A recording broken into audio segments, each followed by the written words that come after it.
शुरू हो चुकी है, भव्य तरीके से जो स्टार्टिंग है वो शुरू हो चुकी है। तो प्लीज़ आप सभी क्वेश्चन जो भी हाईलाइट कर चुके हैं आप प्लीज़ कुर्सी पे आ जाए, क्योंकि कहा गया है कि इधर इधर रहने से क्या फ़ायदा।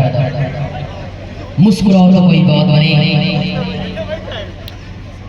मुस्कुराओ तो कोई बात बने, गुनगुनाओ तो कोई बात बने, मुस्कुराओ तो कोई बात बने, गुनगुनाओ तो कोई बात बने। इधर उधर खड़े रहने से कोई फायदा नहीं है। महफिल में आओ तो कोई बात बने, महफिल में आओ तो कोई बात बने। जो आज कल हमारे प्रभु श्री रामचंद्र हैं वो मंच पे हैं,